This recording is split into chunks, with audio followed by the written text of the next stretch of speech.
Mark Levine, Excel Bradshaw Management Group. I get the question a lot, what should our sublet percentage in our building be? And there's a great little tool to use. Now banks, they're gonna let you know. Whenever we've been doing questionnaires, one of the questions that we get is, what is the percentage of owner-occupied units and what is the percentage of investor-owned units? And a few years ago, the banks started to get really skittish if buildings had over 15% of their buildings sublet out. Whether it's purchasers coming in for new mortgages, or if it's for refinances of existing mortgages, or if it's a co-op and they're refinancing the entire building as a whole, we found that anything above 15% starts to get the banks a little bit nervous. That could be because the shareholders or the unit owners that are actually renting out their apartments rely on the rental income to pay their maintenance or their common charges.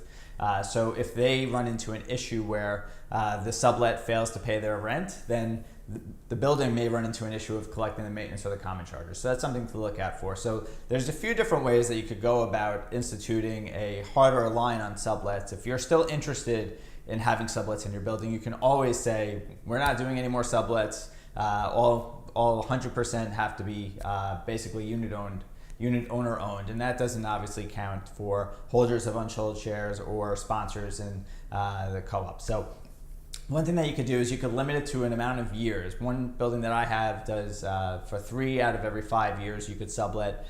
For the other 2 years it has to either sit vacant or the owner can occupy it. There are some buildings that we have that have a hard cap, so let's say after 3 years you could sublet it for 3 years, but that's it. Once you do that, you're done. You could also have a little bit of a time frame in between purchasing, where you could say for the first 2 years it has to be owner occupied, but after that, and only after that, you could then apply to the board to sublet your apartment.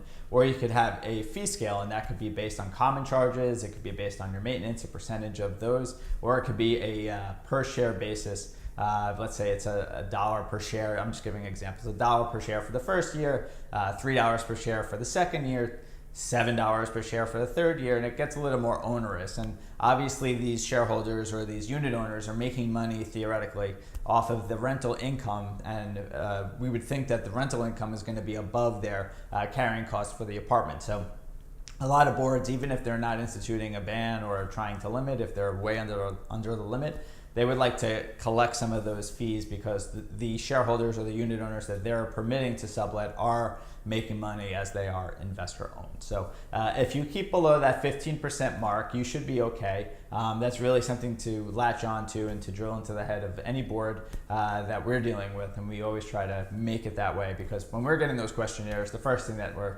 being asked, as I said, is what is the percentage of owner occupied units. So if that quick tip was helpful, if you'd like to like us on Facebook, you can do so at facebook.com/XLBradshaw.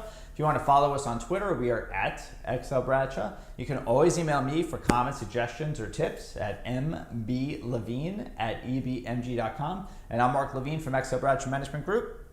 Till next time.